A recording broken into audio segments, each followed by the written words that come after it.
Bonjour à tous et bienvenue sur boursicoté.com pour cette nouvelle analyse technique du CAC 40 en point matinal. Avec donc cette alerte qui provient justement des droits de douane qui ont été mis en place par Donald Trump. On a vu aussi une réaction du Canada qui fait craindre une escalade et une guerre commerciale généralisée. Donc le marché réagit assez mal avec ce gap ici baissier. Alors vendredi dernier, je vous avais indiqué une structure qui pouvait laisser effectivement apparaître une phase de retournement. Ce n'était pas aussi clair que ça, mais on voit que finalement, c'est bien transformé.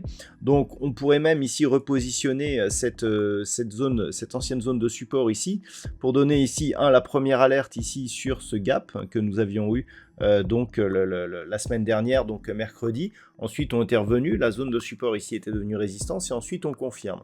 Malgré tout, ce que nous avons aujourd'hui, c'est un vrai gap de rupture, puisque sur la phase de baisse ici que nous avons connue mercredi, il n'y avait pas d'alerte baissière puisqu'on était resté au-dessus de la zone des 7855, au-dessus de la moyenne mobile 20 exponentielle après des contacts ici sur la bande de Bollinger supérieure.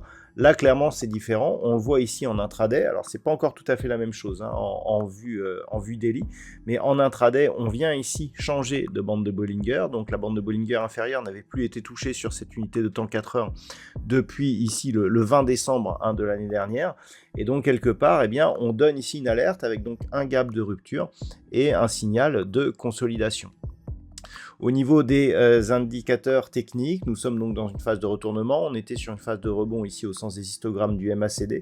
On marque ici une pression forte et temporaire sur le RSI en version dynamique. Au niveau des volumes, nous avons des volumes nettement supérieurs à la moyenne des autres séances. Et clairement, on voit ici qu'il y a un marché de retournement et de conviction qui est potentiellement en train de se mettre en place. Au niveau du palmarès des valeurs, nous n'avons qu'une valeur dans le vert, c'est une valeur défensive, Carrefour qui gagne 0,1%. Derrière, nous avons quelques valeurs qui limitent un petit peu la casse. Thales, Orange, Engie ou Sanofi sont sur des baisses assez minimes. Au moment où je vous parle, le CAC 40 perd tout de même 1,86%.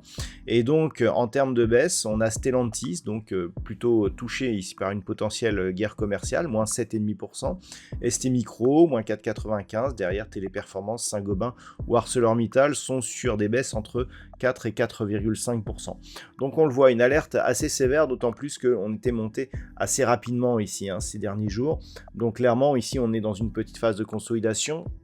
Si on trace les retracements de Fibonacci donc sur cette dynamique, voilà, point haut, point bas, on voit ici que l'on casse sur gap le retracement à 23,6% de Fibonacci et que l'on pourrait revenir. Donc on est vraiment là dans une phase de consolidation, ce n'était pas du tout le cas sur cette phase-là, puisque je vous l'avais indiqué d'ailleurs, on était resté au-dessus du retracement à 23,6% de Fibonacci, même si on se mettait ici sur ce point haut, le retracement était quasiment identique.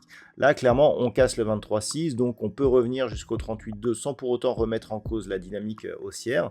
Donc on peut venir ici jusqu'à 7750, et puis attention si on redescendait en dessous, puisque une rupture ici de cette zone nous ferait revenir sur un niveau ici entre 50 et 61,8, là où il y avait eu un gap, donc c'était justement au mois de janvier, on avait mis ce gap ici qui avait permis le franchissement de la zone des 7650 points. Donc pour l'instant, on va observer ce qui se passe. On est assez loin des niveaux de retournement, donc pour l'instant, il n'y a pas je dirais, d'inquiétude à avoir. Par contre, on a ici, je dirais, un potentiel d'accélération baissière qu'il ne va pas falloir ignorer.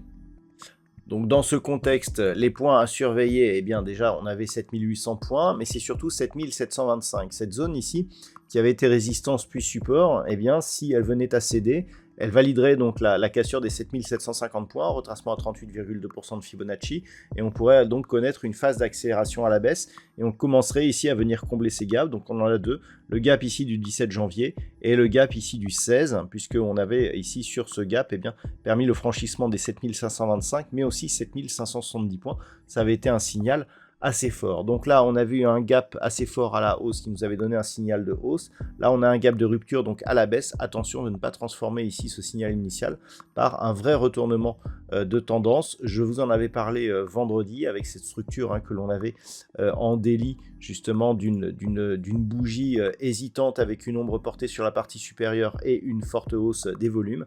Eh bien, on en a la confirmation. Vous voyez que pour l'instant, en daily, ce n'est pas très grave. Mais si on venait à casser 7525 points, 7725 points, comme je vous l'ai indiqué ici sur la vue intraday, eh bien on voit ici que les choses pourraient changer.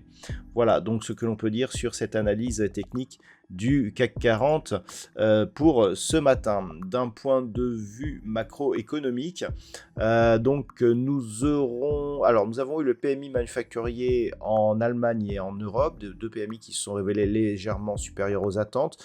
Un peu plus tard dans la matinée, nous aurons les chiffres de l'inflation pour la zone euro, qui sont attendus à 11h. Cet après-midi, on aura le PMI manufacturier du côté des États-Unis, ça sera 15h45. Et à 16h, nous aurons l'indice PMI manufacturier de l'ISM. Voilà, c'est tout pour aujourd'hui. Je vous souhaite de passer une bonne séance. On se retrouve dès ce soir pour toutes les autres analyses techniques du site boursicoté.com.